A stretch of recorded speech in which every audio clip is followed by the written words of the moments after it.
بسم اللہ الرحمن الرحیم۔ السلام علیکم۔ غامدی صاحب کے ساتھ ہفتہ وار سوال و جواب کی براہ راست نشست کو لے کر ڈیلی اسمبلی کا غامدی سینٹر سے حاضر خدمت ہیں۔ آغاز کرتے ہیں۔ غام صاحب بہت شکریہ آپ کے وقت کا۔ غام صاحب ہم نے اکثر آپ کی زبانی یہ بات سنی ہے کہ عقل سے وجود باری کے استدلال پر ہونا چاہیے تک کی بات کی جا سکتی ہے۔ کیا وہ ہے؟ یہ بات عقل کے دائرے میں نہیں آتی، نہ حتمی طور پہ کہی جا سکتی ہے۔ اس کو بے شمار مقامات پہ آپ نے بیان بھی کیا ہے کہ عقل اس کا تقاضا کرتی کہ خالق ہونا چاہیے ہے، یہ خبر پر موقوف ہے، یہ خبر انبیاء دیتے ہیں، یہ آپ کی ایک اسٹیٹمنٹ ہے۔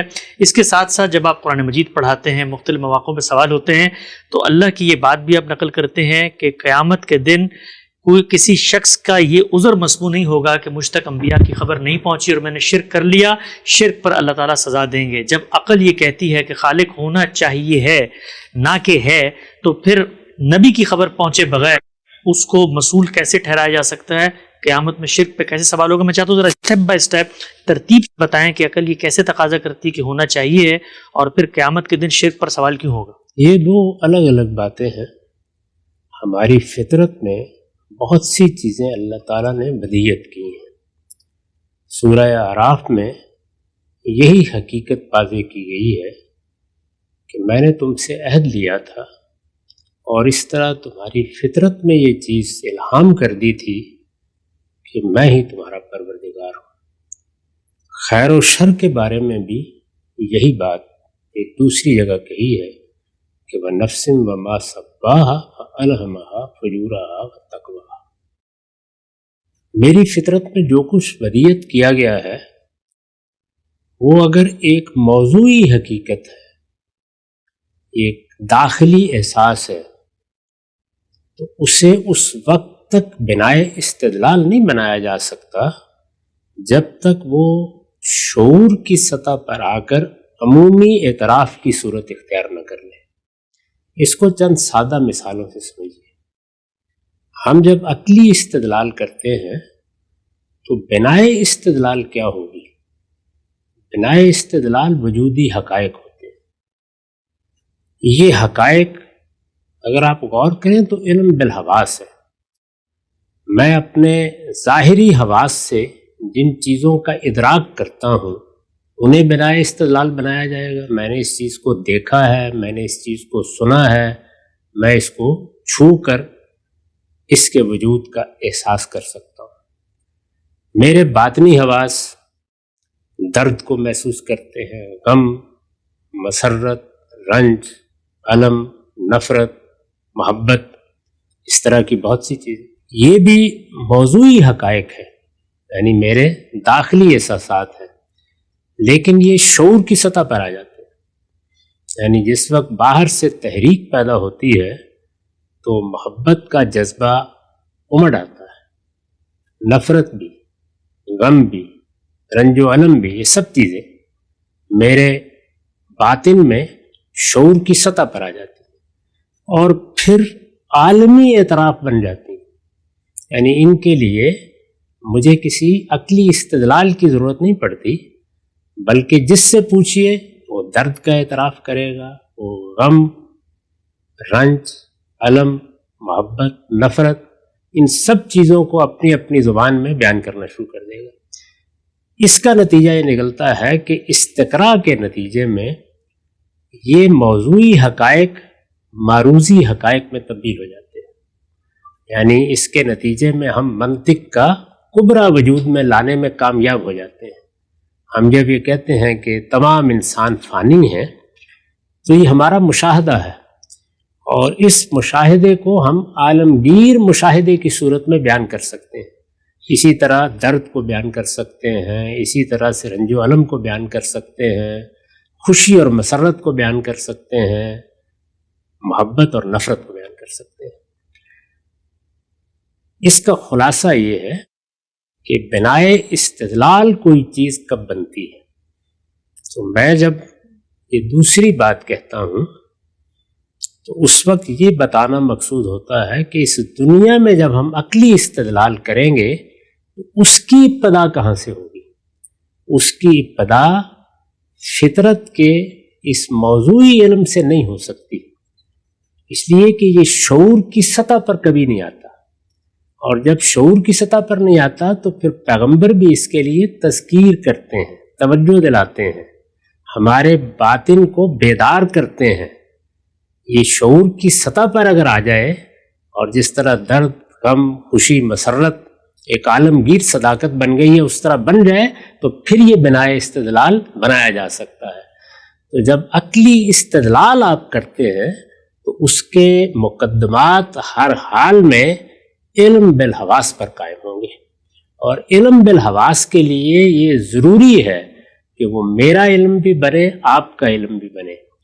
وہ چیزیں جو اس درجے میں نہیں آتی اور اللہ کی حکمت کے تحت نہیں آتی، وہ اللہ کی طرف سے اتمام حجت کا ذریعہ بن جاتی ہیں۔ یعنی جب قیامت میں اللہ تعالیٰ میری فطرت میں ودیت اس علم کو نمایاں کریں گے تو یہ میرے باطن میں جس صورت میں موجود تھا اور جس طرح اس نے مجھے متوجہ کیا تھا اور جس طرح یہ میرے لیے تذکیر کا ذریعہ بنا تھا، وہی چیز اللہ تعالیٰ کی طرف سے فیصلے کی بنیاد بن جائے گی۔ میں اس وقت بھی کوئی آزار پیش کر سکتا ہوں، لیکن میں یہ نہیں کہہ سکتا کہ اس کا مجھے علم نہیں تھا۔ اس کا تعلق آخرت سے ہے۔ اس دنیا میں جب مجھے استدلال کرنا ہے تو اس کے مقدمے ہر حال میں علم بالحواس پر قائم ہوں گے۔ اسی لیے میں نے یہ عرض کیا تھا کہ ہمارے لیے میرا اور آپ کا تخلیق ہونا، بنایا جانا، یہ ایک مشاہدے کی چیز، تجربے اور مشاہدے کی چیز ہے۔ اس کے لیے کسی عقلی استدلال کی ضرورت نہیں، یہ ایک وجودی حقیقت ہے۔ اس کو میں دیکھتا ہوں، آپ دیکھتے ہیں، جب کوئی شخص چاہے دیکھ سکتا ہے۔ ہمیں یہ معلوم ہے، یعنی یہ چیز ہمارا علم بن چکی ہے کہ وہ کیا عناصر ہیں جن میں ایک ترتیب ظہور پذیر ہوتی ہے، پھر وہ ایک قطرہ آب کی صورت اختیار کرتی ہے یا ایک بیضے کی صورت اختیار کرتی ہے، وہ کن کن مراحل سے گزرتی ہے اور پھر ارسطو افلاطون بن جاتی ہے۔ اس کو ہم آنکھوں سے مشاہدہ کرتے ہیں، دیکھتے ہیں، تو یہ بنائے استدلال بن سکتا ہے۔ یہ فرق واضح کرنے کے لیے میں نے یہ بتانے کی صحیح کی تھی کہ ہم جب دنیا کے سامنے استدلال کریں گے، اس کو عقلی استدلال کہا جاتا ہے، تو وہ کہاں سے شروع ہوگا؟ اس کا ہرگز یہ مطلب نہیں ہے کہ میری فطرت میں جو کچھ بدیہت کیا گیا ہے اس کی نفی ہو گئی، اس کی حجت اپنی جگہ پر قائم ہے، لیکن وہ بندے اور خدا کے درمیان قائم ہے۔ یہاں بندوں سے بات کرنی ہے، بندوں سے جب بات کی جائے گی تو وہ استدلال کا تقاضا کریں گے۔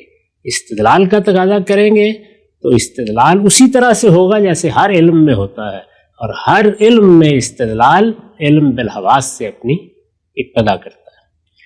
اس کے بعد اب آپ کے سوال کا دوسرا حصہ ہے کہ میں نے یہ کیوں کہا کہ اس کا منتہائے کمال ہونا چاہیے۔ ہونا چاہیے اصل میں وجوب عقلی کا بیان ہے بیان واقعہ کو کہتے ہیں۔ اب میں آپ سے عرض کرتا ہوں کہ وجوب عقلی میں اور اس میں کیا فرق واقع ہو جاتے ہیں۔ ہم یہ کہتے ہیں کہ تمام انسان فانی ہے، ظاہر ہے کہ یہ مشاہدے کی چیز تجربے میں آ چکی ہے۔ اس کے بعد صغرا بیان کرتے ہیں، زید انسان ہے، یہ بھی بالکل مشاہدے کی چیز، یعنی دونوں مقدمات کسی استدلال کا تقاضا نہیں کرتے، لیکن ان دونوں کی ترتیب سے ایک چیز عقلی لحاظ سے واجب ہو جاتی ہے، یعنی ایک وجوب عقلی ہے جو اس کے بعد نتیجہ بن کے سامنے آ جاتا ہے۔ وہ کیا چیز ہے؟ وہ یہ ہے کہ زید فانی ہے، لیکن زید فانی ہے، واقعہ نہیں بنا۔ جب تک کہ زید کے فانی ہونے کو، زید کے فانی ہونے کو میں آپ دیکھ نہیں لیں گے، بڑی اہم مثال ہے، وہ واقعہ نہیں بنا ابھی۔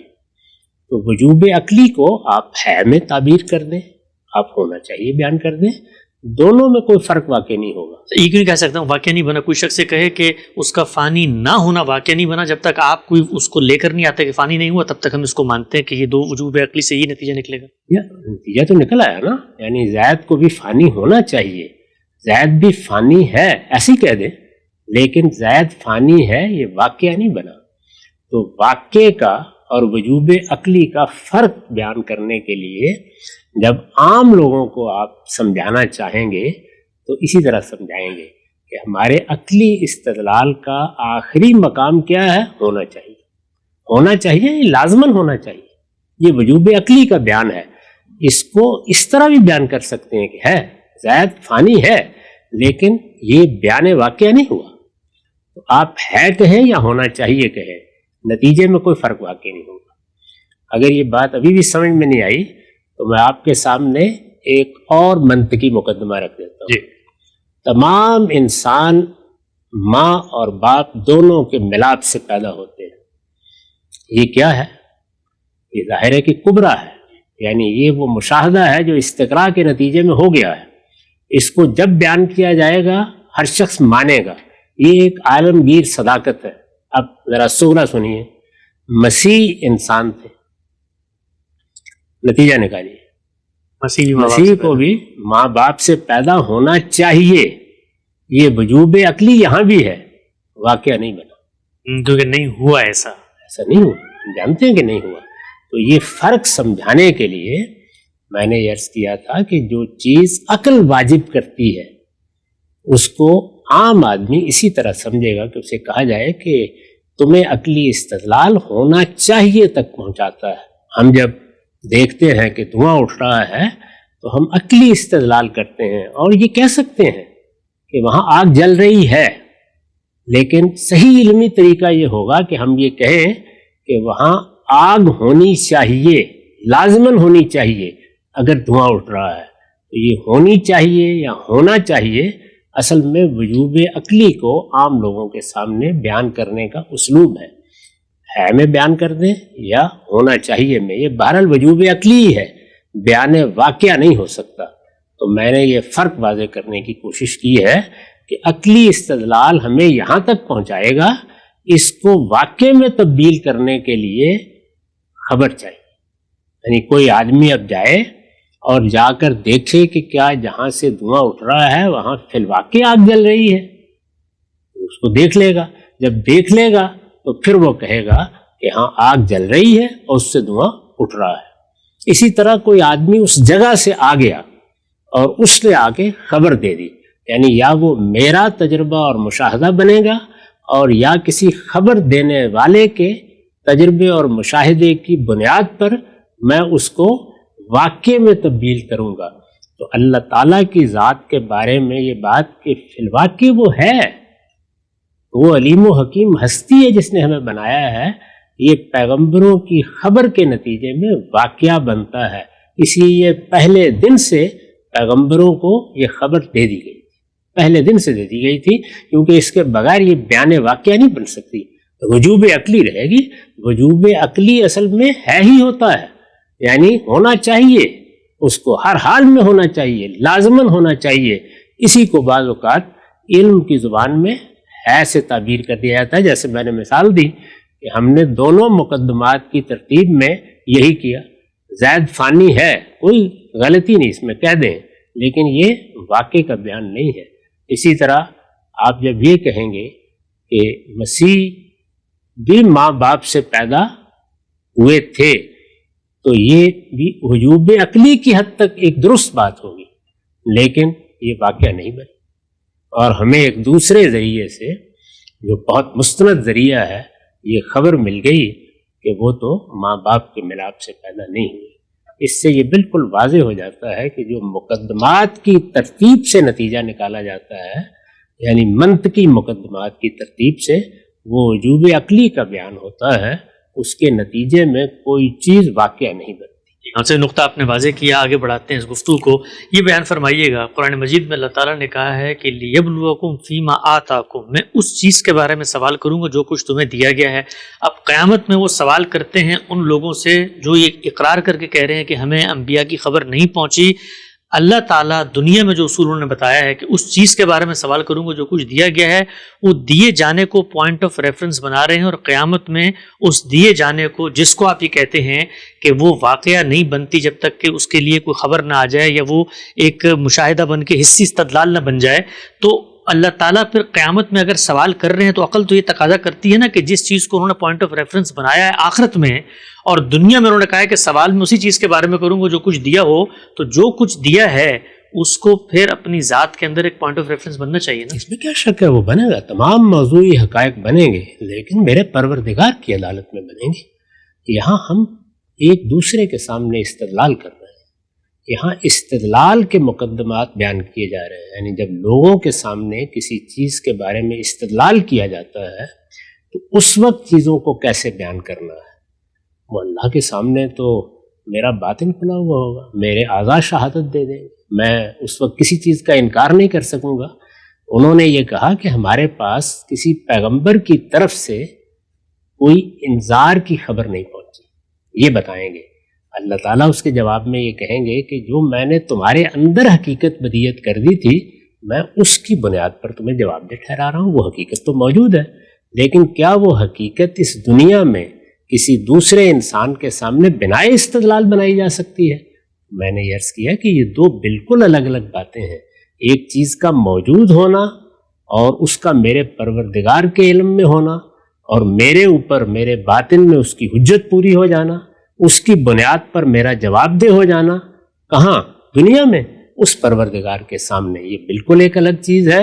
اور کسی چیز کو بنائے استدلال بنا کے دوسروں کو قائل کر دینا کہ یہ ہے، یہ بالکل الگ چیز ہے. یہ دو الگ الگ باتیں ہیں جن کو بیان کیا گیا. اچھا ہم صاحب، اگر کوئی شخص یہ کہے کہ دنیا میں کسی دوسرے سے استدلال نہیں کر رہا، میں اپنے عقلی مقدمات صغرا کبرا ملا کر یہ دعویٰ کرتا ہوں کہ خدا ہے، تو اس شخص کے اس دعوے کو جو کہ اس کی ذات کی حد تک ہے، وہ دوسروں سے نہیں منوا رہا، اس کے اس دعوے کو عقلی دعویٰ مانا جائے گا؟ کیونکہ عقل اگر ایک چیز میرے لیے کسی چیز کو لازم کرتی ہے تو پھر یہ سوال پیدا ہوتا ہے نا کہ میں دوسرے لوگوں کو دعوت دوں گا کہ تم بھی انفرادی سطح پر اپنے اسی عقلی مقدمے کی تحلیل کرو اور اس سے تم بھی اس حقیقت کو پالو گے، چونکہ اللہ تو قیامت میں کہہ رہا ہے کہ تمہیں میں نے ودیت کیا تھا، مسئول ٹھہرایا تھا، اس لیے کہ تمہیں اس کا شعور تھا. اسی لیے میں نے عرض کیا کہ ایسی جتنی چیزیں ہیں، یعنی موضوعی حقائق جو شعور کی سطح پر آ کر استقراء کے نتیجے میں مقدمہ نہیں بن سکتے، عقلی استدلال کا مقدمہ نہیں بن سکتے، ان کی تذکیر کی جاتی ہے، یاد دہانی کرائی جاتی ہے، ان کو بیدار کیا جاتا ہے. پیغمبر بھی یہی کرتے ہیں،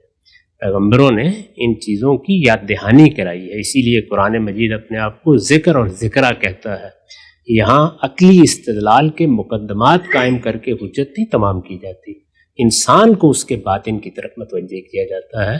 یہ دونوں طریقے بالکل درست طریقے ہیں.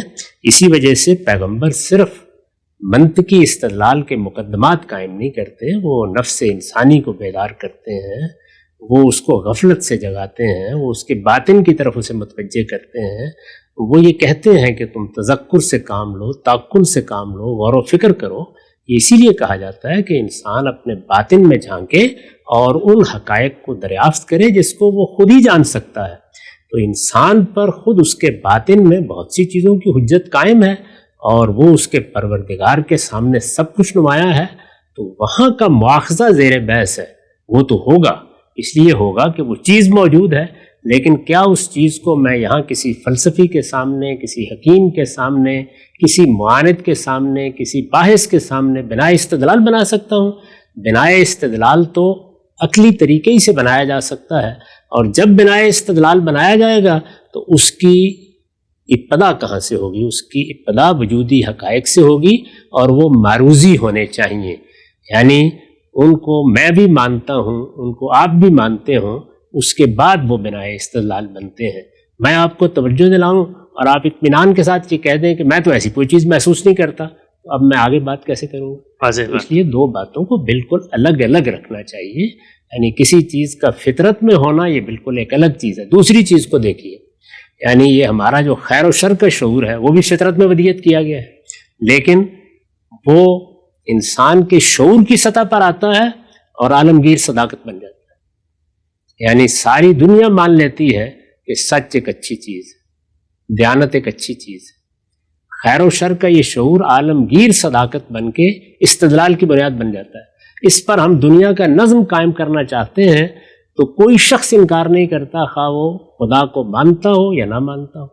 یعنی یہ وہ چیز ہے جس کی بنا ایسی محکم ہے اور اس طرح استقراء کے نتیجے میں مقدمہ بن جاتی ہے کہ اس وقت سارے ادارے اسی اصول پر قائم ہیں اور انسان اسی پر ایک دوسرے سے مکالمہ کرتے، ایک دوسرے کا محاسبہ کرتے اور عدالتی نظام بناتے ہیں. یہ سب اسی پر بنا ہوا ہے، اس لیے کہ وہ شعور کی سطح پر آ جاتا ہے. یعنی جب تحریک دی جاتی ہے یا تذکیر کی جاتی ہے تو یہ نہیں کہ وہ کہیں خفتہ رہتا ہے، وہ شعور کی سطح پہ آ جاتا ہے اور عالمگیر صداقت بن کر استقراء کے نتیجے میں کبرا وجود میں لے آتا ہے. جب یہ ہو جاتا ہے تو اس کے بعد آپ استدلال کر سکتے ہیں. عقلی استدلال اس کو کہتے ہیں. عقلی استدلال میں جو نتیجہ نکلتا ہے وہ نتیجہ ہے میں بیان کیجئے یا ہونا چاہیے میں بیان کیجئے، ایک ہی بات ہے، وہ واقعہ نہیں بن جاتا. یعنی عقلی لحاظ سے اس کو نہیں کہا جا سکتا کہ اب یہ واقعہ بن گیا ہے. واقعہ وہ اسی وقت بنے گا جب وہ میرے لیے علم بالحواس کے درجے تک آ جائے گا. اور اس کے دو ہی طریقے ہیں، یا وہ کسی شخص کے ہاں آئے گا اور وہ اس کی خبر مجھ تک پہنچا دے گا اور میں خبر کی تحقیق کر کے تنقیح کر کے رد و قبول کا فیصلہ کروں گا، اور یا وہ براہ راست میرے مشاہدے میں آ جائے گا. اس کے سوا اور کوئی طریقہ نہیں. تو ہم سب واضح ہوا. آخری سوال آج کی نشست کا، یہ بیان فرمائیے گا اگر قیامت کے دن اللہ تعالیٰ اس علم کی بنیاد پر جو میری فطرت میں ودیت کیا گیا ہے مجھے جواب دہ ٹھہرائے گا، اور دوسری طرف پورے کے پورے انبیاء کے سلاسل، شریعتیں، کتابیں، ان میں سنتیں، احکامات، یہ سب کچھ بھی جاری کیا ہے، ان کو پہنچنے کے بعد بھی اگر کوئی انحراف کرتا ہے اس سے بھی سوال ہوگا. اگر سوال دونوں سے ہی ہونا ہے تو پھر اس دوسری زحمت کی کیا ضرورت تھی؟ وہ پہلے کا جو علم تھا اسی کی بنیاد پہ مصول ٹھہرایا تھا مجھے. اللہ تعالیٰ نے تو پہلے دن سے دونوں کا اہتمام کر دیا. آدم و حوا کی فطرت میں یہ چیز ودیت بھی کر دی اور ان کو نبوت سے سرفراز بھی کر دیا. اللہ تعالیٰ نے تو اہتمام کر دیا. اب چونکہ دنیا آگے بڑھ رہی ہے، مختلف جگہوں پر لوگ چلے گئے، ایسا بھی ہوا کہ ایک بڑا زمانہ فطرت آ گیا جس میں تذکیر نہیں کی گئی دوبارہ. اس میں یہ امکان پیدا ہو جاتا ہے کہ کسی انسان کے سامنے پیغمبروں کی یہ ہدایت نہ آئے. اس میں جو اسے دیا گیا ہے اسی کی بنیاد پر سوال ہوگا. یعنی یہ استثناء دنیا کے حالات کی بنیاد پر وجود میں آتا ہے، اور یہ پیغمبروں کی ہدایت کے معاملے میں بھی ہر جگہ ماننا ہوگا. یعنی کسی شخص کا علم کتنا تھا، کس درجے میں اس تک پہنچا، اس کے اپنے شعور کی صورتحال کیا تھی، اس کو کیا حالات میسر آئے. ہمارے دین نے یہ بتایا ہے کہ جب سزا دینا ہوتی ہے تو جرم کی نوعیت اور مجرم کے حالات میں سے ایک ایک چیز کو دیکھا جاتا ہے. تو وہ لوگ جن کے بارے میں یہ فرض کر لیں کہ کسی پیغمبر کی ہدایت نہیں پہنچی، ان کے لیے وہی اللہ کا علم ہے جو ان کی فطرت میں ہے. وہ ظاہر ہے کہ ایک اجمالی علم ہے. اس اجمالی علم کے جتنے تقاضے ہیں وہ اللہ تعالیٰ سامنے رکھ دے گا اور ان کی بنیاد پر بات کرے گا. یہ بھی ہم اس لیے حتمی طور پر کہنے کی پوزیشن میں آ گئے ہیں کہ اس کو خود اس پروردگار نے بیان کر دیا، ورنہ شاید عقلی استدلال سے ہم اس کو بیان بھی نہ کر سکتے.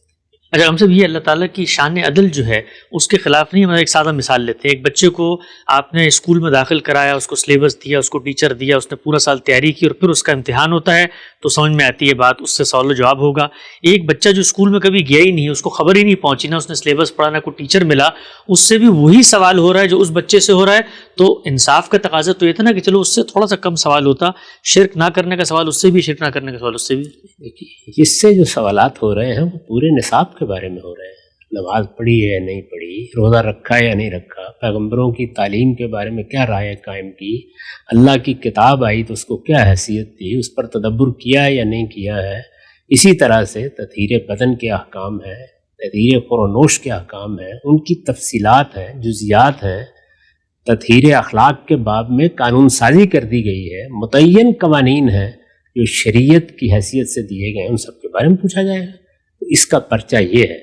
اس کے ہاں سادہ حقائق ہیں اتنے ہی جتنے ایک انسان اپنے فطری ذوق سے سمجھ سکتا ہے.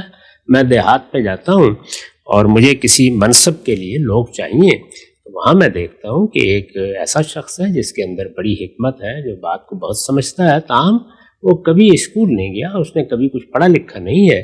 میرے پاس جو ذمہ داری ہے اس کو وہ ادا کر سکتا ہے تو میں اس کو فائز کر دیتا ہوں. اور اگر ایسا معاملہ ہے کہ جہاں علم چاہیے، پڑھنے لکھنے کی صلاحیت چاہیے، خاص نصاب سے گزرنا ضروری ہو، تو وہاں کسی دوسرے آدمی کا میں تقرر کروں گا. تو جو چیز اللہ پوچھنے والے ہیں وہ اس کے مطابق پوچھیں گے، اور جس کو پیغمبروں کی ہدایت پہنچی ہے اس کے مطابق پوچھیں گے. یہ تو آج بھی فرق کیا جائے گا. پیغمبروں کی ہدایت ہم کو پہنچ گئی ہے، لیکن ذرا اپنی قوم اور اس مسلمان امت پر نگاہ ڈال کے دیکھیے، کیا سب لوگوں کو ایک درجے میں پہنچی ہے اور سب لوگوں کو یکساں واقع میسر ہوئے ہیں؟ ایسا نہیں ہے۔ جب نہیں ہے تو وہی بات ٹھیک ہے جس کا آپ نے خود حوالہ دیا کہ لِیَبْلُوَکُمْ فِیمَا آتَاکُم، جو میں نے دیا ہے میں اسی میں تمہیں آزماؤں گا اور اسی کے نتائج تمہیں وہاں بھگتنا ہوگی، جس کو جو ملا ہے۔ چنانچہ اسی کا منتہا کمال یہ ہے کہ جب اللہ کے پیغمبر کسی قوم میں آ جاتے ہیں اور اس پر حجت تمام کر دیتے ہیں تو ہر عذر ختم ہو جاتا ہے، پھر عذاب کی ابتدا یہاں سے ہو جاتی ہے۔ واضح ہوا غام صاحب، عقل انسانی وجود باری پر انسان کو صرف ہونا چاہیے تک لے جا سکتی ہے یہ واقعہ پیغمبروں کی خبر پر موقوف ہے۔ اس گفتگو پر مزید کچھ توضیحی ضمنی اطلاقی پہلو ہوں گے، انشاءاللہ انہیں زیر بحث لائیں گے۔ وقت یہاں پہ ختم ہوتا ہے، دوبارہ حاضر خدمت ہوں گے، اب تک آپ کے بہت شکریہ۔ بسم اللہ الرحمن الرحیم، السلام علیکم۔ غامدی صاحب کے ساتھ ہفتہ وار سوال و جواب کی براہ راست نشست کو لے کر ایک دفعہ پھر ڈیلس امریکہ غامدی سینٹر سے حاضر خدمت آغاز کرتے ہیں۔ غام سے بہت شکریہ آپ کے وقت کا۔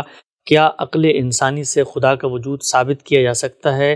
ایک سوال پر ہم نے آپ سے استفادہ کیا تھا، تفصیلی طور پر آپ کا نقطہ نظر سامنے آیا تھا کہ جس وقت ہم دو پریمیسز کو قائم کر کے یہ کہتے ہیں کہ ہر مخلوق کا ایک خالق ہونا چاہیے اور میں بھی مخلوق ہوں، تو اب عقل اس بات کا تقاضا کرتی ہے کہ میرا بھی خالق ہے یا ہونا چاہیے۔ غام صاحب نے بتایا تھا کہ عقل ہمیں ہونا چاہیے تک پہنچاتی ہے، یہ نبی کی خبر ہے کہ جس سے ہے ثابت ہوتا ہے۔ کچھ مثالیں بھی زیر بحث ہیں غام صاحب، میں چاہتا ہوں جو کچھ آپ نے پیش کیا اس پہ جو تنقیدات اہل علم علماء کی جانب سے سامنے آتی ہیں، طالب علمانہ طور پر ہم ایک ایک نقطے کو جزیات میں سمجھیں اور آپ کا نقطہ نظر سامنے آئے۔ کہا یہ گیا ہے کہ جو استخراجی منطق ہوتی ہے، ڈیڈکٹیو لاجک ہوتی ہے، اس کے اندر دو مقدمات سبجیکٹ اور پریڈیکیٹ، ان کے مابین اگر ہے کا حکم ہے تو پھر نتیجے میں بھی ہے کا حکم ہی ہوگا۔ یہ نہیں ہو سکتا کہ آپ دو مقدمات جو بالکل منطقی طور پر ثابت ہوں ان کے نتیجے کے طور پر آپ یہ کہیں کہ اس کو ہونا چاہیے۔ جو منطق کی اصطلاحات ہیں وہ اس سے واقف نہیں ہیں۔ منطق میں صحت اور ویلیڈیٹی دو چیزیں ثابت ہوتی ہیں، ہونا چاہیے ایک بالکل نیا تصور۔ اس طرح ایک مثال آپ نے پیش کی تھی، میں چاہتا ہوں مثال بڑا اچھا کام کرتی ہے، بڑے سے بڑے اصول کو اطلاق پر لے آتی ہے۔ سیدنا مسیح کی مثال آپ نے پیش کی گئی تھی، اس پہ کہا گیا ہے کہ حضرت مسیح کی پیدائش کوئی عقلی اور منطقی قضیہ نہیں ہے بلکہ خلاف عقل و منطق ایک معجزہ ہے جس کا تعلق عقیدے سے ہے۔ استخراجی منطق معجزات کی وضاحت کے لیے تشکیل نہیں دی گئی۔ اس طرح یہ بھی کہا گیا ہے کہ منطق سے معجزہ نکلنے کا مطلب یہ ہے کہ منطق اب منطق رہی نہیں، اور ساتھ یہ بھی کہا گیا ہے کہ حضرت مسیح کی مثال سے کیا گیا استدلال غلط ہے، اس لیے کہ اس میں کلی ہر انسان والدین سے پیدا ہوتا ہے، امر واقع نہیں، میں یقینی یا لزومی طور پہ متحقق ہوتا ہی نہیں ہے۔ لہٰذا ہم منطقی طور پہ یہ تو کہہ سکتے ہیں کہ سیدنا مسیح سے پہلے ہر انسان والدین سے پیدا ہوتا تھا، ان کی بات تو کہہ سکتے ہیں، لیکن یہ مثال اس پورے زمین میں پیش نہیں کی جا سکتی۔ آپ فرماتے ہیں غام صاحب وجوب عقلی منطقی نتائج یہ چیز ہمیں ہونا چاہیے تک پہنچاتی ہے تک نہیں پہنچاتی، یہ اعتراضات کا جواب کیا ہے؟ یہ بڑی دلچسپ صورتحال ہے۔ اس میں میرا جو موقف بیان کیا گیا ہے وہ میرا موقف ہی نہیں۔ جس چیز کو بیان کر کے اس پر نقد کیا جا رہا ہے یا اسے استہزاء کا ہدف بنایا جا رہا ہے، پوری گفتگو میں نے اس کے بارے میں ایک لفظ بھی نہیں کہا۔ اس کو ایک بار سنیے، دوسری مرتبہ سنیے، اس کا یہ موضوع ہی نہیں تھا کہ استخراجی منطق کے قضایا کس طرح سے نتیجے تک پہنچتے ہیں۔ استخراجی منطق کے قضایا کس طرح نتیجے تک پہنچتے ہیں اس میں کوئی شبہ ہی نہیں ہے کہ جو آپ نے قضایا قائم کیے ہیں نتیجہ بھی ان کے مطابق ہی ہوگا۔ یہ بات کہ پہلے دو قضایا کا ہے نتیجے تک پہنچتے پہنچتے ہونا چاہیے میں بدل جائے گا، میرا خیال ہے کہ بقائمی ہوش و حواس کوئی شخص یہ کہنے کی جسارت ہی نہیں کر سکتا۔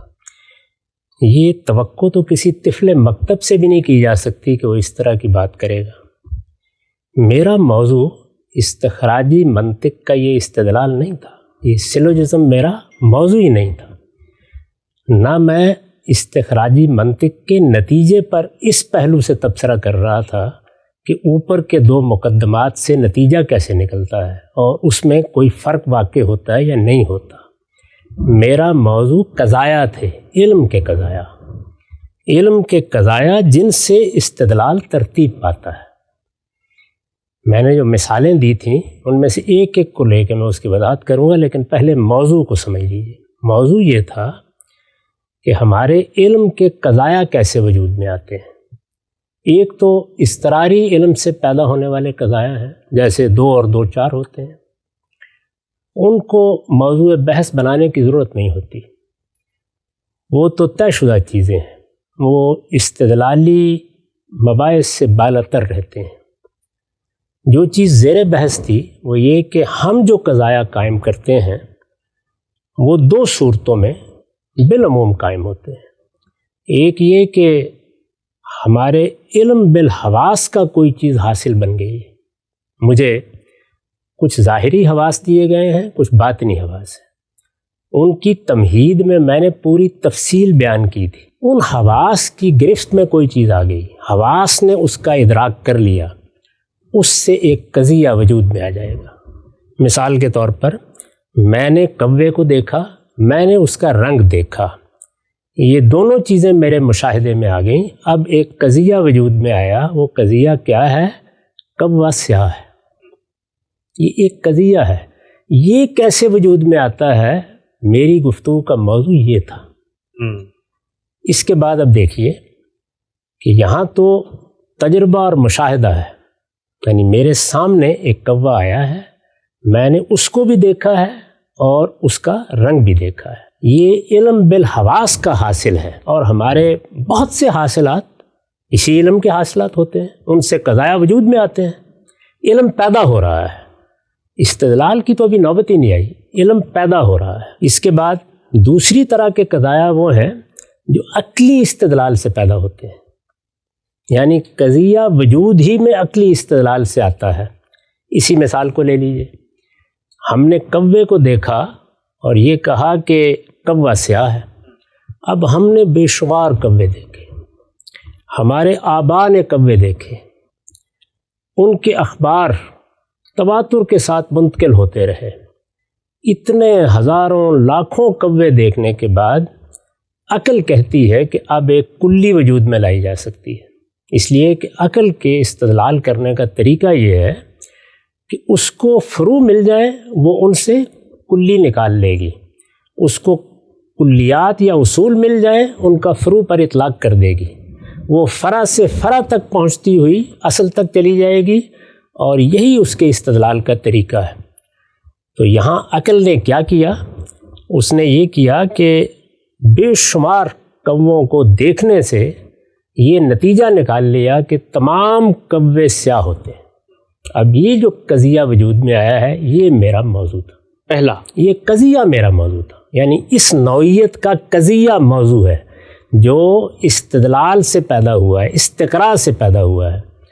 وہ لوگ جن کو منطق پڑھنے کا موقع ملا ہے وہ جانتے ہیں کہ استقراء کے کلیات یہ کبھی حتمی نہیں ہوتے، یا یوں کہیے بالعموم حتمی نہیں ہوتے، اس لیے کہ اگر آپ نے کسی بدیہی چیز کو پیش کر دیا ہے تو وہ الگ چیز ہے، بالعموم جو کلیات ہم بناتے ہیں وہ ہمارے علم کی اساس بنتی ہیں، ان پر ہمیں اعتماد ہوتا ہے، یہ سارا علم اسی طریقے سے پیدا ہو رہا ہے، سائنس اسی طریقے سے کام کرتی ہے، آپ کی دواؤں کے فیصلے اسی پر ہوتے ہیں، امراض کی تشخیص اسی پر ہوتی ہے۔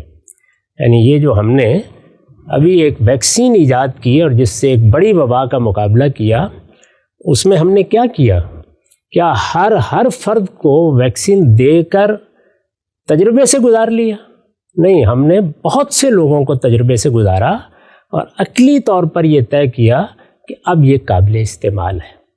تو عقل اس نوعیت کا استدلال کر کے فروع سے یا افراد سے، یا اگر سادہ زبان میں کہیے تو اسپیسیفک سے جنرلائزیشن کر لیتی ہے، اس سے کلی وجود میں آتی ہے۔ یہ کلی جب وجود میں آ گئی تو اب جب میں نے یہ کہا کہ تمام کوے سیاہ ہوتے ہیں تو کیا یہ امر واقعی کا بیان ہے؟ یہ امر واقعی کا بیان نہیں ہے، یہ عقلی وجوب ہے، یعنی بہت سے کووں کو دیکھ کر یہ نتیجہ نکالا گیا ہے، ماضی، حال، مستقبل کے تمام کوے اور کووں کے جہاں جہاں پائے جانے کا امکان ہے ان میں سے ایک ایک کا مشاہدہ کر کے یہ کلی قائم نہیں کی گئی، لہذا یہ ہر وقت اس خطرے سے دوچار ہوتی ہے کہ اگر کسی جگہ ایک سفید کوا مل گیا تو اس کا خاتمہ ہو جائے گا۔ اگر یہ امر واقعی کا بیان ہوتا تو اس کا خاتمہ نہیں ہو سکتا تھا۔ پہلے اس بات کو سمجھیے کہ یہ دو نوعیت کے قضایا ہیں جن کا میں نے تمہید میں فرق واضح کیا تھا. ایک وہ جو ہمارے تجربے اور مشاہدے سے پیدا ہوتے ہیں، علم بالحواس کا نتیجہ ہے، علم بالحواس کا حاصل ہیں، ان کی تصدیق کی جا سکتی ہے. وہ امر واقعہ کو بیان کر دیتے ہیں. کوہ سیاہ ہے، یہ ایک امر واقعہ ہے، لیکن تمام کوے سیاہ ہوتے ہیں یہ امر واقعی کا بیان نہیں ہے. اس میں تمام کا لفظ وجوب عقلی کے لحاظ سے بولا گیا ہے. بہت سے کوے سیاہ ہوتے ہیں یہ مشاہدہ ہے، بہت سے کو تمام میں تبدیل کرنے کا کام عقل نے کیا ہے. یہ میری بات واضح ہو گئی؟ بالکل واضح. اتنی بات پہ کوئی اشکالت سمجھ لیجیے. اب آئیے ان مثالوں کی طرف. ایک سیکنڈ ہم صاحب، جب کوئی شخص یہ کہتا ہے مثال کے طور پہ کہ جی کوے سیاہ ہوتے ہیں، یہ اس کا مشاہدہ تھا اور پھر اس کا یہ مشاہدہ آگے بڑھا اور اس کو پوری کی پوری عالم نے جو انسان پائے جاتے ہیں ان سب نے کہا ہم نے آج تک جتنے کوے دیکھے ہیں وہ سیاہ ہیں. اب اس نے جو نتیجہ نکالنا ہے، جب تک کوئی سفید کوہ نہیں آتا تب تک تو اس کے نزدیک امر واقعی ہونا چاہیے نا. اس لیے کہ جب آپ کوئی دوسرا امر واقعی لے کر آئیں گے تب میرا امر واقعی تبدیل ہوگا، ورنہ میں تو اس پہ کھڑا ہو سکتا ہوں. یہ امر واقعی نہیں ہے. امر واقعی کیسے ہو گیا؟ یعنی امر واقعی میں تو پہلا سوال یہ کیا جائے گا کہ کیا تمام کووں کو دیکھ لیا گیا ہے؟ چنانچہ ایسے موقعوں پر منطق استقرائی کے اس مقدمے کو بیان کرتے ہوئے کہا جاتا ہے کہ یہ حقیقت میں مسٹ بی کے انداز میں بیان ہونا چاہیے. اچھا، یعنی یہ نتیجہ ہے جو عقل نے نکال لیا ہے. وہ بہت سی چیزوں کو دیکھ کے نکالتی ہے اور یہی ہمارے علم کی بنیاد ہے. اس میں ہمارا اعتماد ہوتا ہے، اس کی بنیاد پر ہم جہاز اڑا رہے ہیں، آسمانوں میں جا رہے ہیں، لیکن یہ امر واقعی کا بیان نہیں ہوتا. یہ مثال دے کے میں نے بتایا ہے کہ وہ کون سا قضیہ ہے یا وہ کون سے قضایا ہیں جن پر میں گفتگو کر رہا تھا. میں نے عرض کیا کہ آپ ذرا اس مثال پر چلے جائیے یا ان سب مثالوں پر چلے جائیے. میں نے یہ بتایا اس میں کہ یہ دیکھیے کہ جب ہم کہتے ہیں کہ تمام انسان فانی ہے، زید انسان ہے، زید فانی ہے، تو اس میں ایک قضیہ ہے زید انسان ہے. یہ اسی طرح کا قضیہ ہے جیسے کوہ سیاہ ہے. میں دیکھ کر اسی طور پہ زید کو بھی ہم دیکھ سکتے ہیں اور انسان ہونا بھی ہم نے دیکھ لیا ہے. یہ تو اسی نوعیت کا قضیہ علم بالحواس نے پیدا کیا ہے. لیکن اس کے اوپر تمام انسان فانی ہیں. کیا یہ قضیہ بھی اسی طرح پیدا ہوا ہے؟ اس کی پیدائش تمام کوے سیاہ ہوتے ہیں اسی اصول پر ہوئی ہے. یہ قضیہ منطق استخراجی نے نہیں، استقرائی نے پیدا کیا ہے. اس میں افراد کے بہت بڑے مجموعے سے قیاس کر کے تمام کا لفظ بولا گیا ہے. یہ ہر وقت اس خطرے سے دوچار ہے کہ کوئی انسان فنا ہونے سے انکار کر دے. ہر وقت اس خطرے سے دوچار ہے. یعنی بالعموم چونکہ ایسا نہیں ہوتا، ہمارے اس طرح کے معاملات اسی طرح چل رہے ہوتے ہیں، ان کے نتائج بھی نکل رہے ہوتے ہیں، تو ہم اس ہیں کو تمام انسان فانی ہے یہ سمجھ لیتے ہیں کہ یہ امر واقعی کا بیان ہے، یہ امر عقلی کا بیان ہے، یہ وجوب عقلی کا بیان ہے. اس کو سمجھانے کے لیے، عام لوگوں کو سمجھانے کے لیے میں نے یہ کہا تھا کہ ہم زیادہ سے زیادہ سادہ لفظوں میں یہ کہیں گے کہ اتنے کووں کو ہم نے دیکھ لیا ہے، اتنے انسانوں کو ہم نے دیکھ لیا، ان پر فنا کا مشاہدہ کر لیا ہے، ان کا رنگ سیاہ دیکھ لیا ہے. چنانچہ اب باقی کووں کو بھی سیاہ ہونا چاہیے. یہ چاہیے کسی اخلاقی قضیے کا بیان نہیں ہے، یہ وہی مسٹ بی کا ترجمہ ہے. یعنی لازماً ہونا چاہیے، اس کا لازمی نتیجہ یہ ہونا چاہیے، لیکن یہ ہونا چاہیے. یہ کیا بیان کر رہا ہے؟ یہ بیان کر رہا ہے کہ عقل کہتی ہے، عقل واجب کرتی ہے، عقل یہ نتیجہ نکالتی ہے. یہ ہے، ایسے بیان کر رہے ہیں تمام کوے سیاہ ہوتے ہیں، یہ ہے اور ہے، امر واقعی کا بیان نہیں ہے. تو پہلا قضیہ کیا تھا؟ پہلا قضیہ تھا زید انسان ہے، اس کی حقیقت واضح ہوئی. دوسرا قضیہ یہ ہے، اب ذرا نتیجے پر چلیے. وہ نتیجہ حقیقت میں کوئی نئی چیز ہی نہیں، زید فانی ہے. زید فانی ہے، کوئی نئی چیز ہی نہیں ہے. وہ اصل میں اس قضیے کے محمول کا نیچے منتقل ہو جانا ہے. تمام انسان فانی ہے، تمام انسان موضوع ہے، فانی ہے، محمول ہے. یہ محمول سفر کرتا ہوا یعنی درمیان کے قضیے کی مدد سے یہ نیچے پہنچا ہے اور اس نے کہا ہے زید فانی. زید پہلے ہی تمام میں شامل تھا، اس لیے کہ جب آپ نے تمام بولا تو کیا زید کو باہر نکال دیا تھا؟ نہیں. استدلال کیوں کرنا پڑا؟ اس لیے کہ تمام کا مشاہدہ نہیں کر لیا گیا تھا، بہت اہم. تمام امر واقعی نہیں بن گیا تھا. اس لیے ہر وقت موقع ہے کہ اس تمام کے بعد ہم کہیں کہ فلاں انسان ہے، فلاں انسان ہے، اور پھر نتیجہ نکالیں کہ وہ بھی فانی ہے. تو یہ نتیجہ نکالنے کی ضرورت کیوں پیش آئی ہے؟ یہ اس لیے پیش آئی ہے کہ اوپر ہم نے جو تمام انسان فانی ہیں یہ الفاظ بولے ہیں، یہ امر واقعی کا بیان نہیں ہے. اس لیے ایک ایک چیز ان میں آگے شامل ہوتی چلی جاتی ہے. اسی طرح ہمارا علم آگے بڑھتا ہے، یعنی گویا ہم اس کا اطلاق کر کے، وہ اطلاق ہم نے کیسے کیا؟ پہلے ہم نے زید کے بارے میں مشاہدہ کیا کہ وہ انسان ہے، اس کے بعد ہم نے یہ کہا کہ وہ فانی ہے. تو زید انسان ہے یہ ہمارا مشاہدہ تھا، زید فانی ہے یہ ہمارا مشاہدہ نہیں تھا. یہ چیز ابھی ہمارے تجربے میں نہیں آئی، یہ ہم نے اوپر سے استخراج کی ہے. کیونکہ تمام انسان فانی ہیں، ہم اس کو مان چکے ہیں، تو اب زید فانی ہے. تو یہ جو ہے اس کی مثال دے کے میں نے بتایا تھا کہ یہ بھی امر واقعہ کا بیان نہیں ہے، یہ اصل میں اسی تمام انسان فانی ہے میں سے آ گیا ہے. اور تمام انسان فانی ہے میں ابھی اس کے فنا کا مشاہدہ بھی ہونا ہے. چنانچہ یہ امر واقعہ کب بنے گا؟ یہ امر واقعہ اس وقت بنے گا جب اوپر کا تمام ایک ایک فرد کو مشاہدہ کر کے وجود پذیر ہو جائے. وہ تو استقرا سے انہوں نے نتیجہ نکالا ہے. جب وہ ایک ایک فرد کا مشاہدہ کر کے وجود پذیر ہو جائے گا تو اس استدلال کی ضرورت ہی نہیں رہے گی. بہت اہم. اور جب تک ایسا نہیں تو اس وقت تک یہ امر واقعہ کیسے بنے گا؟ جب ہم زید کے فنا کا مشاہدہ کر لیں گے. تو یہ بات ہے جو کہی گئی تھی. اس میں یہ زیر بحث ہی نہیں تھا کہ اوپر کے دو مقدمات اگر ہیں تو نیچے ہونا چاہیے، نتیجہ نکل آئے گا. یہ در حقیقت ان دو قضایا کا تقابل کیا جا رہا تھا، جن میں ایک قضیہ ہمارے علم بالحواس کا حاصل ہوتا ہے اور ایک ہمارے عقلی استدلال کا حاصل ہوتا ہے. ایک قضیہ ہم نے خود دیکھ کر قائم کیا ہے اور دوسرے میں ہم نے استقراء سے کام لیا ہے.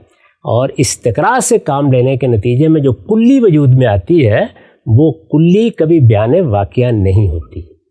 یعنی علمی لحاظ سے وہ ایک محکم ترین چیز ہے، اسی پر ہمارا علم کھڑا ہے، عقلی لحاظ سے ہم اس کو مانتے ہیں، لیکن اس سب کے باوصف یہ نہیں کہا جا سکتا کہ وہ پروبیبل سے آگے بڑھ گئی ہے. یہ کبھی نہیں ہو سکتا.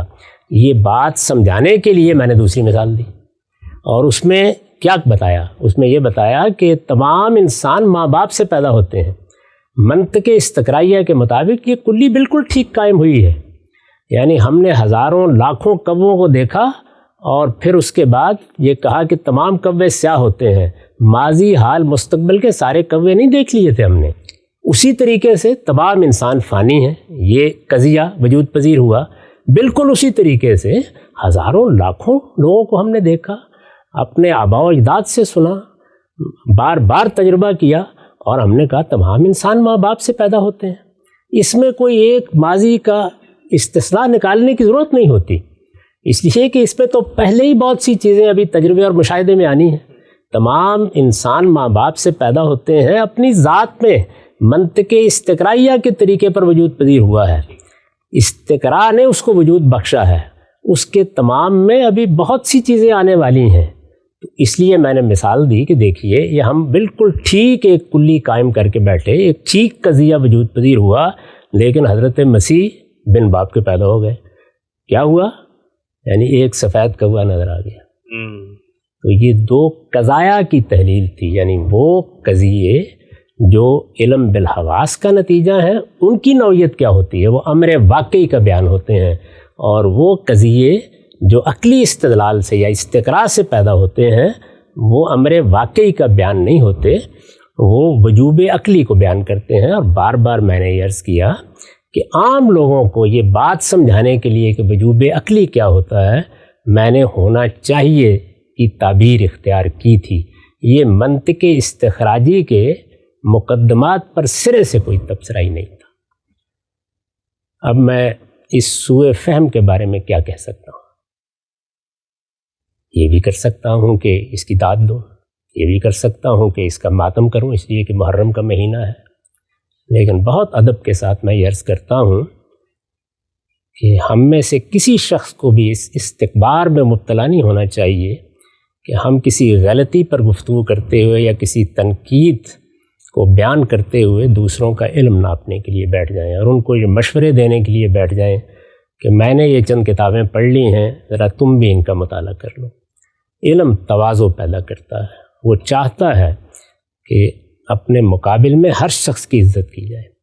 میں اپنے ناقدین کے بارے میں یہی رائے رکھتا ہوں کہ مجھے ان کے علم و کمال کا اعتراف کرنا چاہیے۔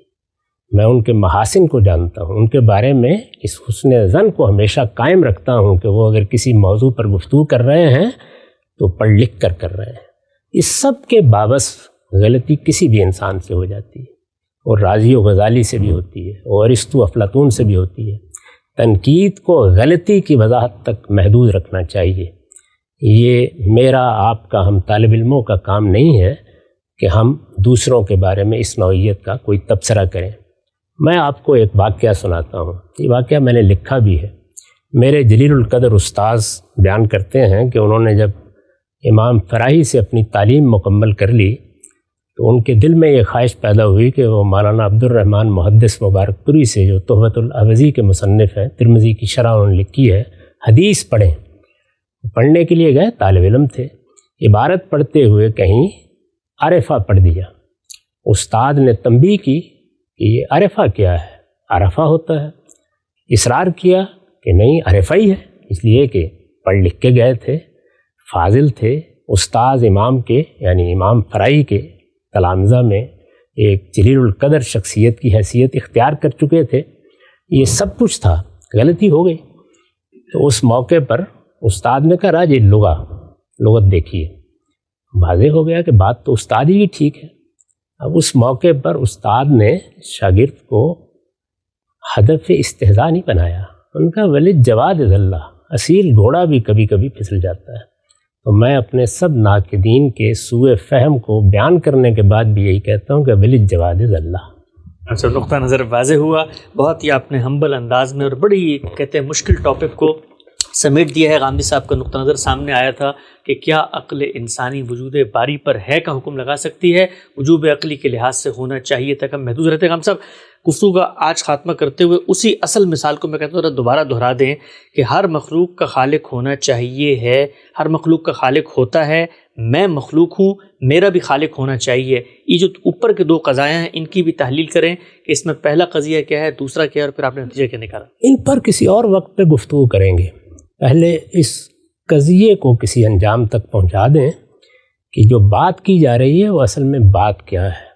وہ منطق استخراجی کے طریقے استدلال پر کوئی تبصرہ نہیں ہے، بلکہ قضایا کیسے وجود میں آتے ہیں اور ان کی حیثیت کیا ہے، استقراء کا کیا نتیجہ نکلتا ہے اور مشاہدے کا کیا نتیجہ نکلتا ہے، ان کو ہم کس طرح لیتے اور کس طرح بیان کرتے ہیں۔ جب تک یہ مقدمات واضح نہ ہوں اصل بحث میں نہیں جانا چاہیے۔ یہ آپ کے علم میں ہے کہ میں نے ایک تیسری بات بھی اسی چیز کو واضح کرنے کے لیے کہی تھی، جس میں میں نے دھوئیں اور آگ کی مثال دی تھی۔ اگر ہمارا مشاہدہ یہ ہوتا کہ ایسا کبھی نہیں ہوا کہ آگ کے سوا کبھی دھواں پیدا ہوا ہو، تو ہم جب دھواں دیکھ کر یہ کہتے ہیں کہ کسی جگہ آگ لگی ہے، اس خبر کی کوئی تصدیق کی ضرورت نہ ہوتی۔ میں نے عرض کیا تھا نا کہ یہ امر واقعہ کب بنے گی، جب کہ ہم یا تو خود جا کے دیکھ لیں گے اور یا کوئی آدمی وہاں دیکھ کر ہمیں بتائے گا کہ فی الواقع آگ لگی ہے اور اس سے دھواں اٹھ رہا ہے۔ یہ کیوں ضروری ہوا؟ اس لیے کہ ایک سے زیادہ احتمال ہے۔ جب ایک سے زیادہ احتمال ہے تو اس کا مطلب یہ ہے کہ ہم نے جو جملہ بولا تھا کہ دھواں نظر آ رہا ہے، کہیں آگ لگی ہے، یہ در حقیقت امر واقعی کا بیان نہیں تھا، یہ ایک احتمال کا بیان تھا۔ تو اس لیے اس کی ضرورت ہوئی کہ اس کی جا کر تصدیق کر لی جائے۔ جب بھی یہ صورتحال پیدا ہوگی کسی دوسرے ذریعے سے اس کی تصدیق کی جائے گی، یعنی یا ہم خود جائیں گے یا تصدیق کریں گے۔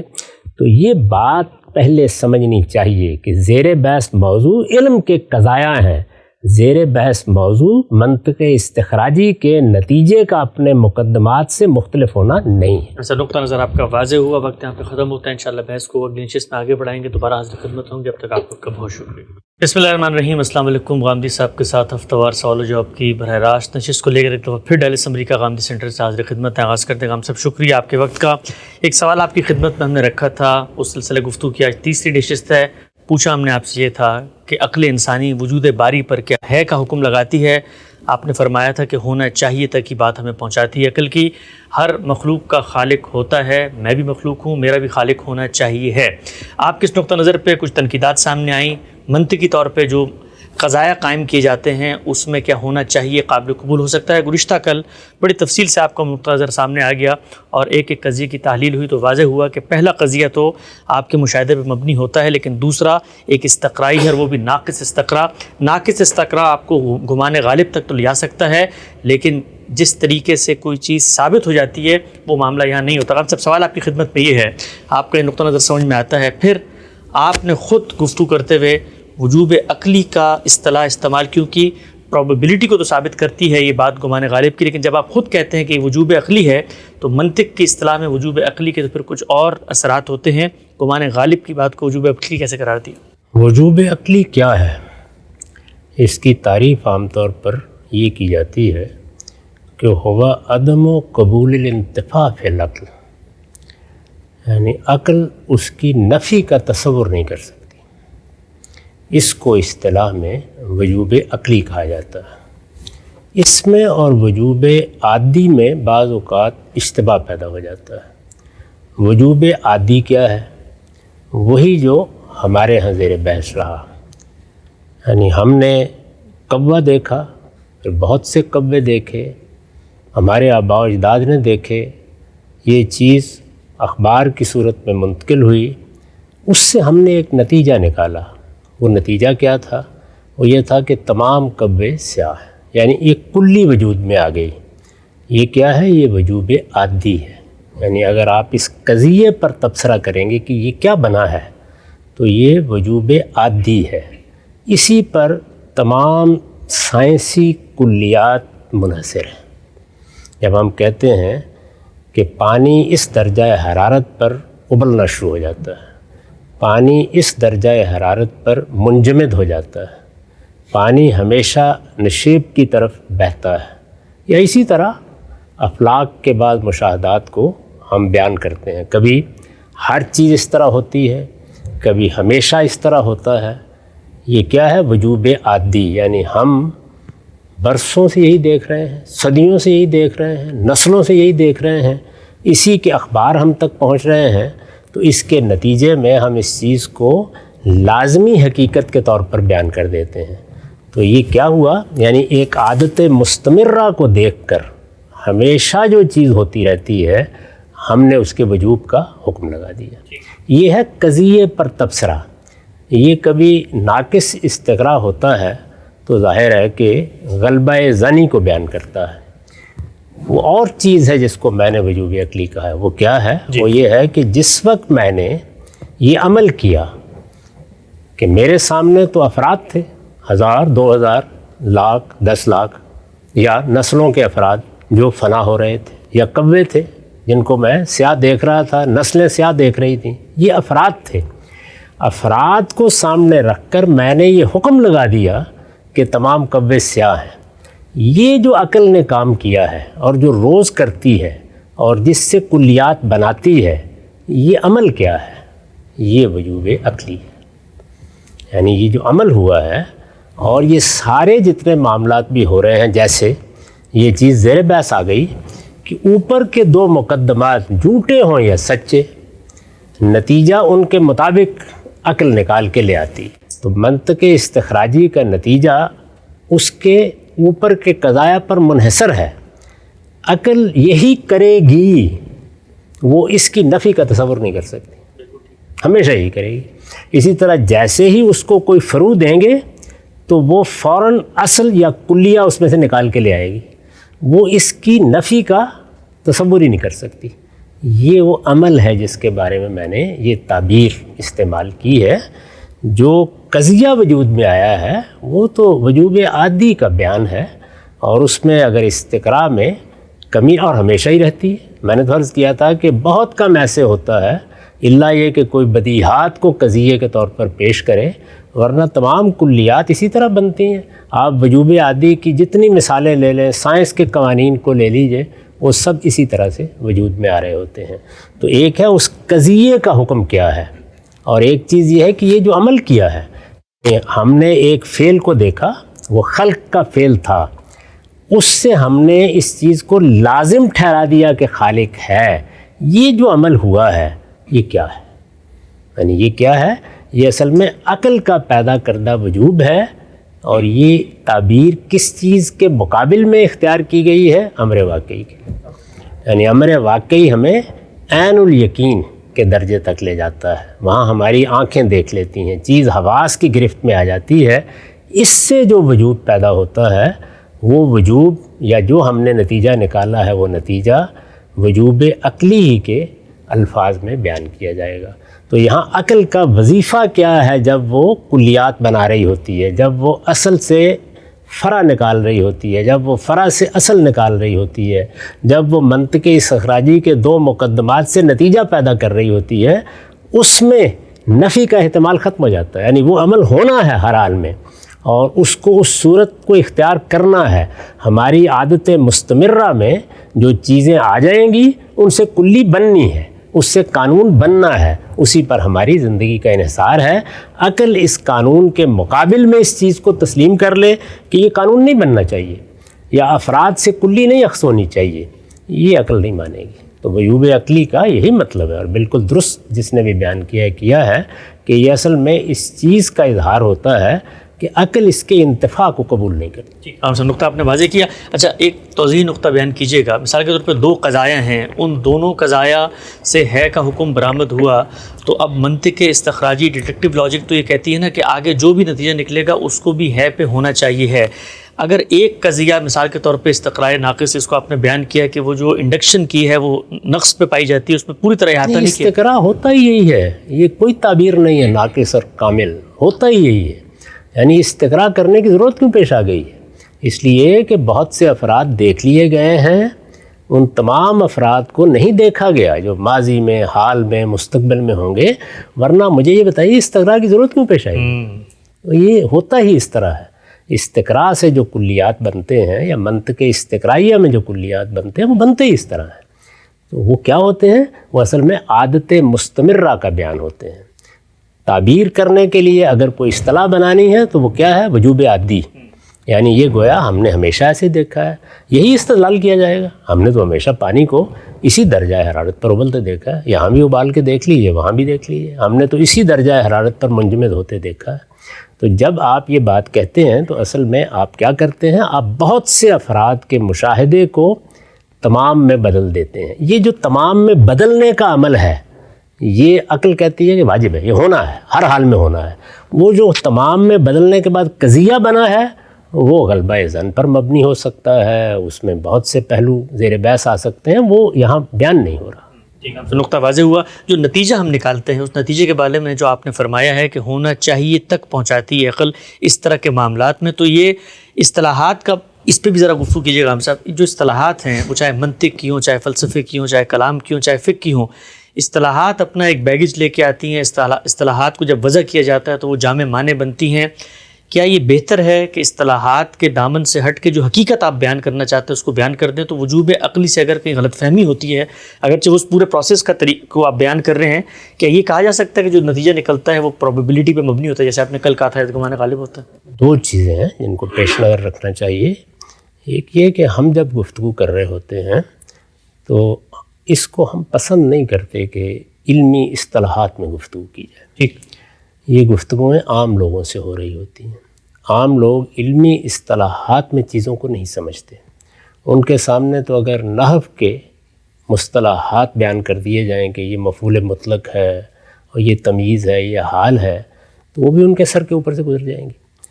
ان کے سامنے بات بیان کرتے ہوئے یہی طریقہ درست ہوتا ہے کہ آپ عام زبان تک اس کو لے آئیں۔ عام زبان تک لاتے ہیں تو عام تعبیریں اختیار کرنی پڑتی ہیں، وہ تعبیریں اس طریقے سے منطقی تعبیریں نہیں ہوتی، نہیں ہو سکتی۔ یہ جو بعض لوگ خیال کرتے ہیں کہ پچھلی 2 صدیوں میں بہت جلیل القدر لوگوں نے بعض چیزیں لکھی ہیں تو اس میں بیان کی ایسی خامیاں یا کمزوریاں رہ گئی ہیں۔ یہ شبلی نے لکھا ہے، یہ امین احسن نے لکھا ہے، یہ فلاں اور فلاں بڑے محقق نے لکھا ہے، یہ مولانا سید ابو اللہ صاحب مودودی نے لکھا ہے۔ یہ لوگ جن کا آپ ذکر کر رہے ہیں کون ہیں؟ یعنی شبلی کے بارے میں یہ معلوم ہے کہ وہ مولانا فاروق کے شاگرد ہیں۔ کبھی تفصیلات پڑھیے گا کہ معقولات میں ان کی کیا حیثیت تھی، کیا پس منظر تھا۔ اسی طرح سے مولانا سید ابو اللہ صاحب مودودی نے معقولات کی چیزیں مولانا عبدالسلام نیازی جیسے آدمی سے پڑھی ہیں۔ میری ان بزرگوں سے ملاقات رہی ہے جو ان کے وہاں ہم سبق تھے، اس میں کیا کیا چیزیں کس درجے کی اور کس تفاحص کے ساتھ پڑھی گئیں میں وہ بتا سکتا ہوں۔ لیکن جس وقت آپ عام لوگوں سے خطاب کر رہے ہوتے ہیں تو اپنے اس علم کا اظہار نہیں کرتے، اس میں عام آدمی کی سطح پر آ کر عام تعبیریں اختیار کر کے آپ بات بیان کرتے ہیں۔ میں نے بھی جب ایک سوال کا جواب دیتے ہوئے یہ بیان کیا تھا تو وہاں کوئی تعبیر نہیں اختیار کی تھی، سادہ طریقے سے بیان کر دیا۔ اس پر بحث ہوئی تو یہ بتانے کے لیے کہ میں جو کچھ کہہ رہا تھا اس کو اگر علمی اصطلاحات سے تعبیر کرنا ناگزیر ہو گیا ہے تو وہ یہ ہوں گی۔ یہ ناگزیر بحث کوئی پیدا ہو جائے تو پھر ہم بتاتے ہیں کہ یہ اصل میں نحو کا یہ قاعدہ ہے، جملے کی یہ تالیف ہے، یہ منطق کا یہ طریقہ ہے، یہ دیکھیے یہ استخراجی منطق کے مقدمات اس طرح قائم ہوتے ہیں، یا جیسے کل کی نشست میں یہ بحث کرنی پڑ گئی کہ قضایا کیسے وجود میں آتے ہیں۔ یہ سب کچھ اصل میں ان فنون سے تعلق رکھنے والے لوگ جب اس کی تحلیل کرنا شروع کر دیتے ہیں اور اس میں کوئی غلط فہمی ہوتی ہے تو اس وقت اختیار کی جاتی ہیں، ورنہ یہ بات بالکل درست ہے کہ عام طریقے ہی سے بات واضح کرنی چاہیے۔ اور میں تو کبھی بھی اپنی گفتگو میں، اپنے درسوں میں، اپنی تحریروں میں اصطلاحات کا استعمال نہیں کرتا، اس سے پوری طرح گریز کرتا ہوں۔ اور اصطلاحات کا استعمال کر کے آپ کسی صاحب علم کو تو مطمئن کر سکتے ہیں، عام آدمی تو سوائے اس کے کہ اس کے نتیجے میں جا کے سو جائے اور کچھ بھی نہیں کرے گا، کیونکہ بات ہی اس کی سمجھ میں نہیں آئے گی۔ عام گفتگو کا طریقہ اللہ نے اپنی کتاب میں اختیار کیا ہے۔ عام اسالیب جس کو عربی مبین کہا ہے، رسالت مآب صلی اللہ علیہ وسلم نے اختیار کیا ہے۔ جس وقت بھی آپ عام لوگوں سے بات کریں اسی طرح کریں، شبلی ہوں یا ابو اللہ مودودی یا امین احسن اصلاحی، انہوں نے یہ فیصلہ کر لیا کہ وہ عام لوگوں تک اللہ کا دین پہنچائیں گے۔ اس میں یہ رعایت ملحوظ رکھی جاتی ہے کہ بات اس طریقے سے کی جائے کہ اصحاب علم بھی اس کو سمجھ لیں، اور اگر کوئی علمی رائے ہے تو وہ اس طرح تنقیح کر کے پیش کر دی جائے۔ تاہم جس طرح سے اصطلاحات کو سامنے رکھ کر آپ ایک جملہ بنا کے بیان کرتے ہیں، یہ اس طرح منطق کی کتاب میں لکھا ہوا ہے، یہ اس طرح سے علم کلام کی کتاب میں لکھا ہوا ہے، یہ یہاں ملحوظ رکھنا ممکن ہی نہیں ہوتا۔ تاہم اگر کوئی شخص اصرار کرے تو پھر بتانا پڑتا ہے جی اس سے مقصود کیا، تو یہ میں نے اس کا تجزیہ کر کے آپ کو بتایا ہے کہ یہ تعبیر اصل میں عقل کے اس عمل کے لیے بولی گئی ہے جو وہ کر رہی ہے، یہ اس قضیے کے بارے میں نہیں کہا گیا۔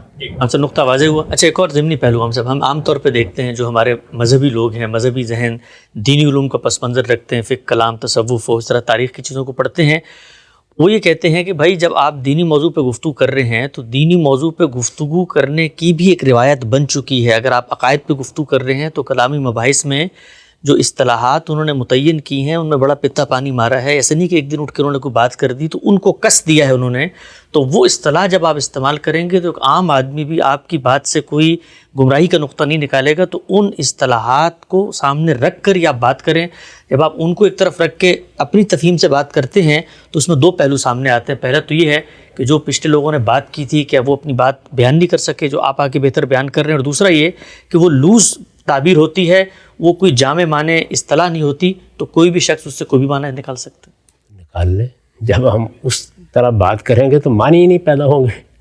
یعنی مخاطب عام آدمی ہے، عام آدمی کے سامنے بات بیان کرنی ہے۔ اگر عام آدمی کے سامنے بات کی اور ایک لفظ بھی اس کی سمجھ میں نہیں آیا تو معنی نکالنے کا عمل ہی کہاں سے پیدا ہوگا؟ تو پھر نکال لے جا کے جو معنی بھی اسے نکالنے ہیں۔ عام لوگوں سے گفتگو اور زبان میں کرنی چاہیے، ہمارے پروردگار نے ایسے ہی کیا ہے۔ یعنی اللہ پروردگار عالم نے اپنی کتاب میں جب ہدایت لوگوں کو دی ہے تو اس میں ارسطو کی منطق کی زبان میں گفتگو کی ہے، علم کلام کی زبان میں گفتگو کی ہے۔ یہ غور کر کے دیکھیے، یہی وہ غلطی ہے جو ان علوم سے اشتغال رکھنے والے ملحدین کرتے ہیں۔ قرآن مجید کیا ہے، اس کو کیسے پڑھنا ہے، اس میں زبان کا کیا اسلوب اختیار کیا گیا ہے، اس کی تعبیریں کیسی ہیں، وہ اسی اصطلاحی علم کو لے کر وہاں اس کے نظائر تلاش کرنا شروع کر دیتے ہیں۔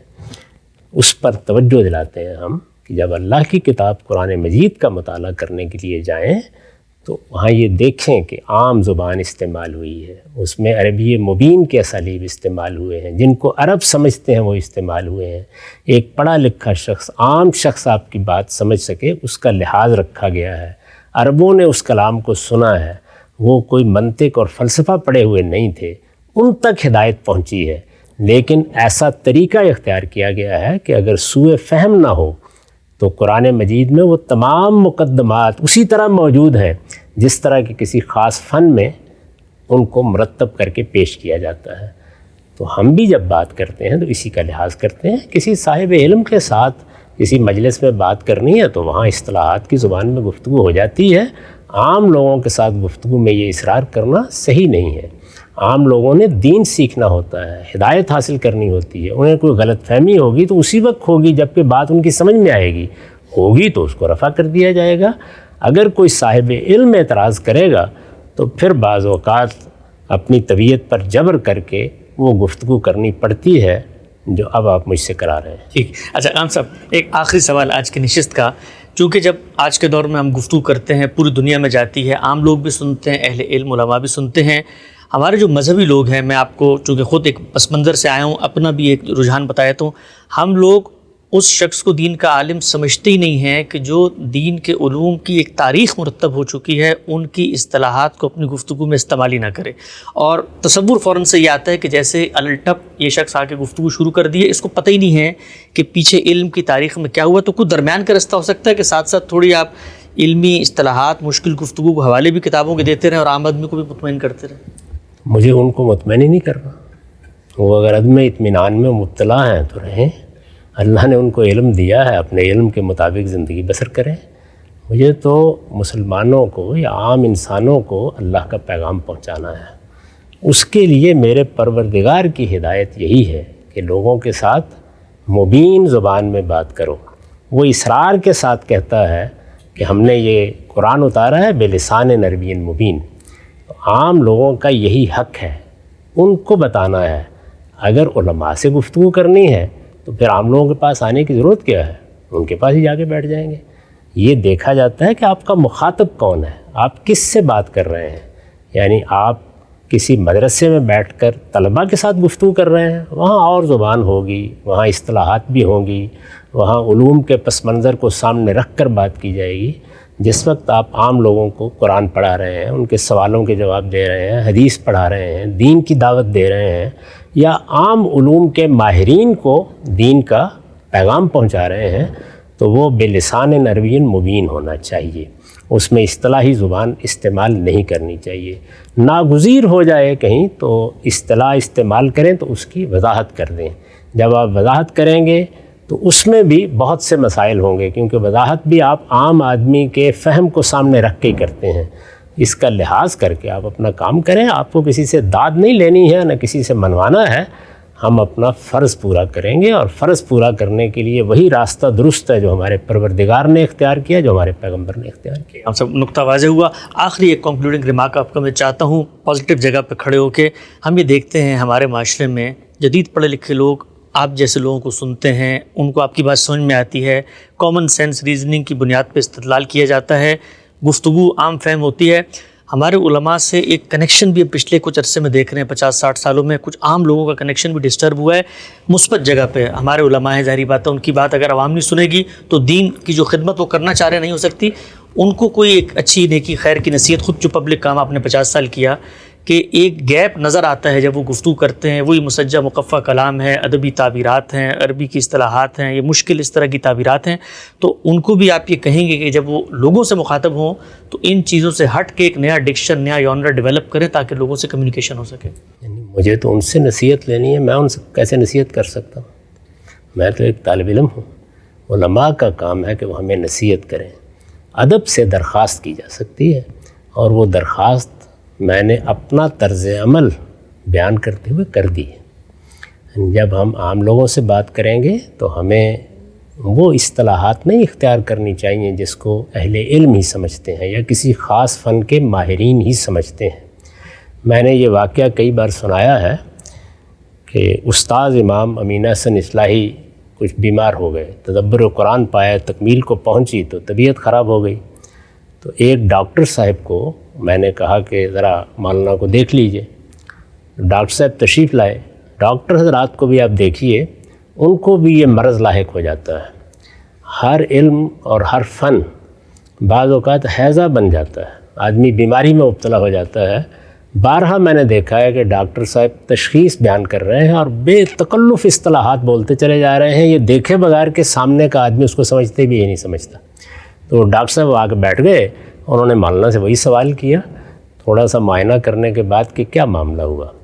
تو مولانا نے فرمایا کہ معاملہ کیا ہونا تھا, میں فجر کی نماز کے بعد بیٹھا تھا, کچھ امتلا محسوس ہوا, استفراغ ہو گیا, میں نے دیکھا تو کچھ پاؤں میں آماس ہے, بس یہی صورتحال ہے. تو آپ کا خیال یہ کہ یہ گفتگو کرنی چاہیے؟ صحیح, ٹھیک ہے. ہم سب نقطہ واضح ہوا. وجود باری عقل انسانی کہاں تک پہنچا سکتی ہے, آپ کو ہے یا ہونا چاہیے. تفصیل سے 3 نشستوں میں غانم صاحب کا نقطہ سامنے آیا. انشاءاللہ اس موضوع پر جو تفصیلی استدلال ہے اس کو ہم ایک سیریز میں مستقلاً زیر بحث لائیں گے. وقت یہاں پہ ختم ہوتا ہے.